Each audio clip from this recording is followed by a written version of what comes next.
Wonder how much this is going to cost me. Oh, that's worth it. Camels in Iceland. That's perfect. Exactly what I was looking for. Hi, I'm Terry Vanderheiden, professional. Okay, hang on one second. I'm going to try to do this a little bit slower. I'm Terry Vanderheiden. I say this as a request to one of the viewers that said in the comment section that I say my last name too fast. So I do read all of the comments that come into the comment section, and you can reach me for comments or questions or suggestions like this if you need to.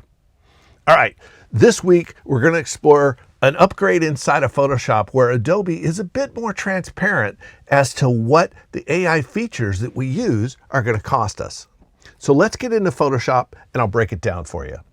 So we have an image up here that's just a stock image of a jungle. And let's say, for instance, we'd like to add a car in this. So the way to do that is you just go to your contextual taskbar. And if you don't have it up, you go up to Window, pull down and go to the very bottom and you'll see contextual taskbar. There it comes up and you can see it. But we don't have any generation available to us yet. We have to make a selection.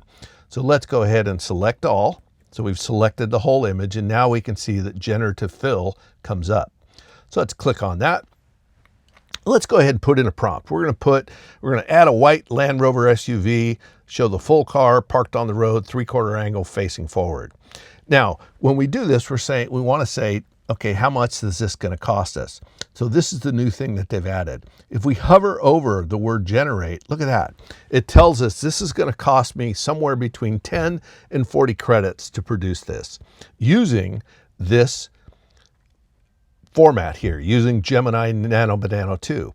This is a partner of Adobe. So if we go over to the Adobe, we've got the Firefly image producing, Firefly Image 5. If we click on that and then we hover over this, we can see that this is only 10 credits if we want to use that program. So as we go through this, you can choose either a partner program and you can see, okay, let's use this one and let's get an idea of what it's going to cost us. This is going to be 10 credits. If we want to come over here and use Nano Banana 3, 40 credits, it'll tell us. So these different partners will have different costs associated with it, depending on what it is you're asking it to do. So this is a pretty easy way that we can see that. Now, here's the thing. If you can't see this hovering over, what you have to do, you have to go up to Photoshop, go to Settings, and go to Notifications. And this is something I've always had turned off because I don't need to be bothered by it, and that's Tooltips. So if you turn Tooltips off, you can see here as you hover over, you're not getting anything. So you got to go in to the settings, click Settings, go to Notifications, and turn Tooltips on. So now you can get that kind of information. So one of the things inside of Photoshop is you still want to get an idea of what things cost. And the way to do that, it's actually pretty simple. So down in the contextual taskbar, they've got this little diamond icon here. And you also have that same icon up here in the upper right-hand corner of the program. If you click on it, it's going to bring up a little dialog box that'll tell you about your credits. So in this particular case, I get 4,000 credits a month, and I've used 3,700 of them, 3,000. I have 370 yet that I still get to use. So I don't use a lot of AI very often. But here's kind of the thing that's most important, is you need to know when your reset day is. So in this particular case, it's coming up in a few days, 4 days on May 26th. And I know that I'm going to get a new reset of 4,000 credits. And with the way this works is Adobe doesn't roll over credits. So there's no point in saving them every month, because as of the 26th of May, mine is going to get reset to 4,000 credits. So whether I use them all today in this demo or not, it's going to be reset to 4,000. So it doesn't matter if I save them or not. So this date's kind of important, because I think if you take a moment and look at the date and you say, wow, I've got a couple of days left, I might as well practice and do some fun stuff that I haven't done before because I didn't want to use up all my credits. Or if you had a big project that you had to do, maybe you say, well, I'll do that project near the end of the month when I have the rest of my credits. I know I'm going to get a reset in a couple of days. So that's kind of the way you'll have to handle credits. So if you'd like to add more credits, you can do it simply by doing it right here through the app. You can get more credits. But here's kind of the breakdown. It's let's say you need 40 credits to finish a job. You can't just buy 40 credits. You have to buy them in groups of credits. And this is very common with a lot of places that sell things via credits. You have to buy a group of credits. So for an example, if you want 2,000 more credits, you can get those for $9.99 per month. Or 7,000 credits, you can get them for $29.99 a month. Let's say, for instance, you need more than that. You want to go with 10,000 credits. Well, that's going to cost you $49.99 per month. And let's say, for instance, you have a whole bunch of stuff you want to do. Maybe you want to create some video or something like that. 50,000 credits, that's going to cost you $199 a month. Now remember, I'm saying per month. So what happens is you're telling Adobe, change me over to a new program so that I can get more credits every month so I can do the typical work that I need to do. So you need to be kind of diligent about that. If it's a one-time thing, go ahead and get your credits, do your thing, but then make sure to cancel that or move your subscription base back to something that's more reasonable for you. Now, in my case, I have the full suite of all the Adobe products. So if we come over here to features, we can see exactly all the things that I have that I can get. Denoise costs 10 to 20 credits. Creating a background in my case is unlimited. Generative Expand is unlimited. So these are things that'll kind of break down what credits cost. And so if you're using Nano Banana 2, it's going to be 10 to 40 credits, or Gemini 3, it's going to be 40 credits exactly. So you can see that you have different costs for different things depending on what you want to do. So this is another way you kind of come in and get an idea how many credits.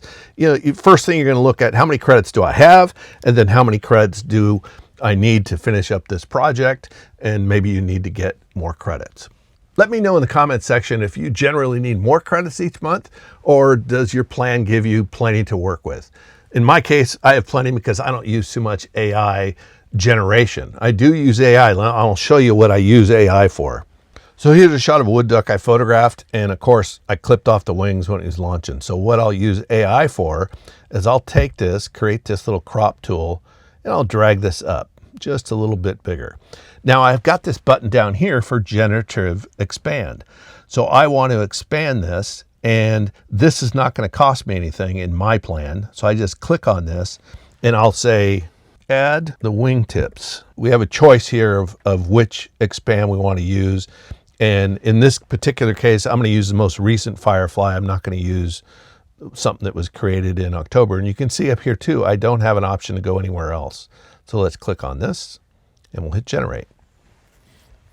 So if I'm going to generate anything, this is the type of thing that I'm going to generate. I'm not going to do images out of thin air. So like if we want to come back to this shot here, all right, so let's put in a prompt here. Let's add a white Land Rover SUV, show the full car parked on the road, 3/4 angle facing forward. And we're going to use the Firefly Image 5 because that's our choice here.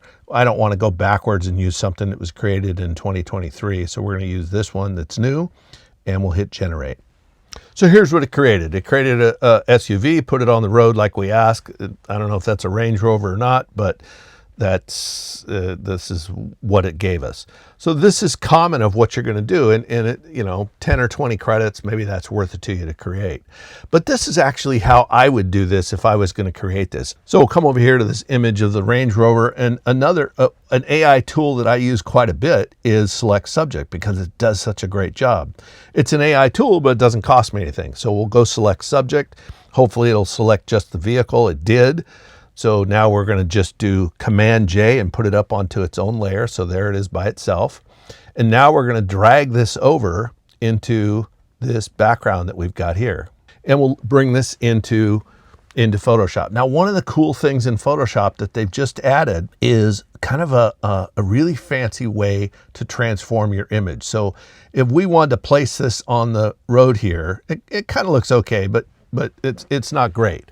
So what we can do is we can do Command T and create a transform. So we can make this whatever size that we want.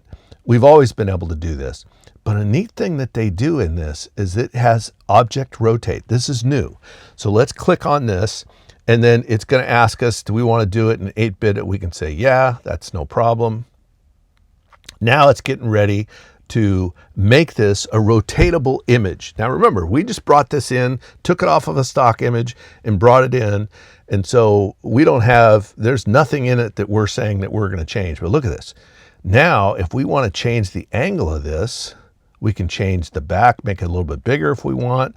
We can rotate it up or down. Let's rotate it this way, and check this out. We can rotate it left or right, and this wasn't even visible in this car, right? Look at that. We can create, well, could make this a little bit smaller in the back. Rotate this up.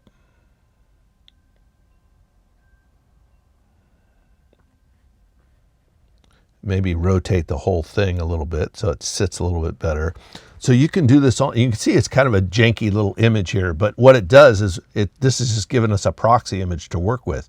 So we've put this Range Rover now on this, and we're going to tell it we're done with it.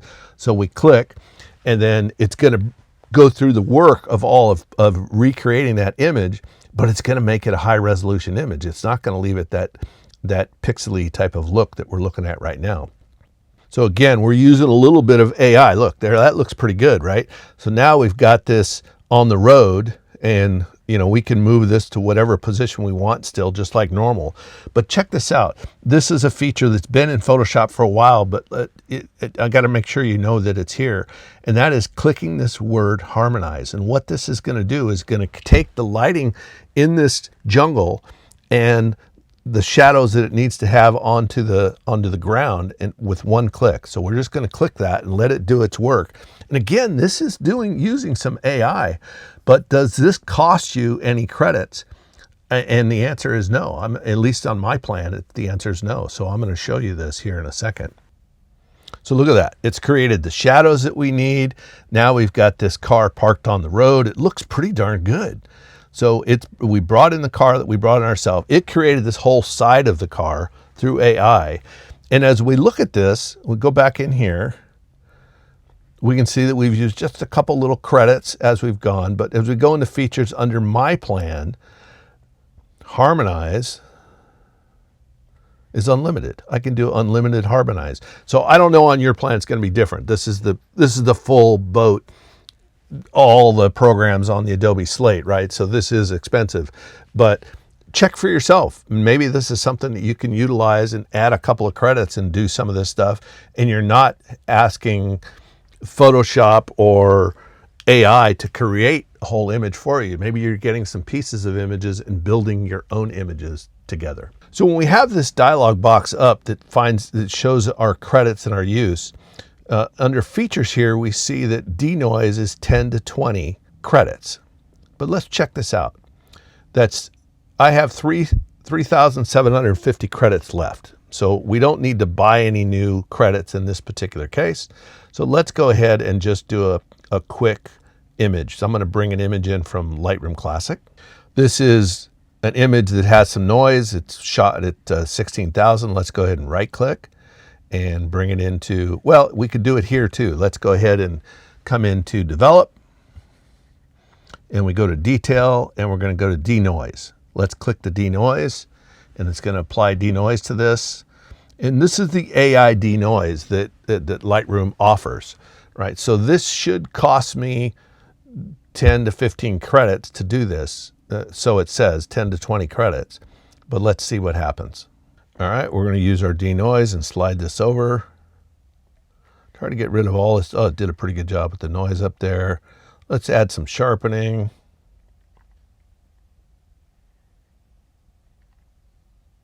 There's some luminance reduction, some color reduction. So there we've got our denoised image.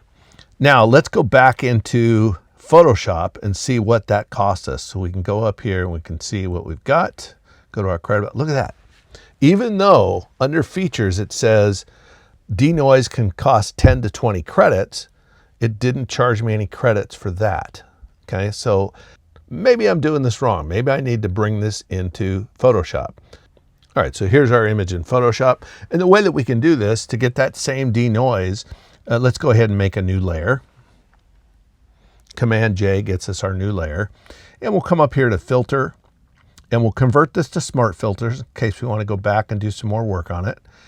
And come down and go to camera raw filter. So camera raw, which we haven't really discussed too much on this channel, but we're going to, is all of the things that are in Lightroom you can do inside of Photoshop, all of the development processes. So it is pretty slick how this works. So let's go ahead and just bring these up a little bit. Let's go into detail and let's go into noise reduction. So we can slide this noise reduction way over here. You've got these downward triangles that you can click on and get more details, right? So we can bring in more detail in if we want to bring in a little more contrast. We can come up a little bit, bring this triangle down, make sure that our noise reduction is as high as we want. We can bring some detail back in, smooth the transition between the detail. Let's take a look. So surely this must cost us because we did this inside of Photoshop and we did all our AI denoise inside of Photoshop. So let's click over here and take a look at that. And look at that, our balance is still the same. We didn't use any credits, even though over on features here, it says that denoise could cost us 10 to 20 credits. Now, I don't know what Adobe's doing here. Are they letting us use some denoise till we get used to it? Or is this particular case with mine, you know, maybe if you're on a lesser plan, maybe that's something where you do have to pay credits for denoise. But it makes you think a little bit twice about denoising inside of Lightroom or inside of Photoshop if it's going to indeed cost you some credits. So you may not want to denoise all of your images. You may just find the select ones that you want to denoise and see if that gets you by. Or if you're going to buy an aftermarket program for denoise that doesn't charge you each time, maybe that's a way to go as well. So these are all options to consider and figure out exactly what is going to work best for you. So now I think you have the tools that you can see how much this is going to cost when you go to do an AI process.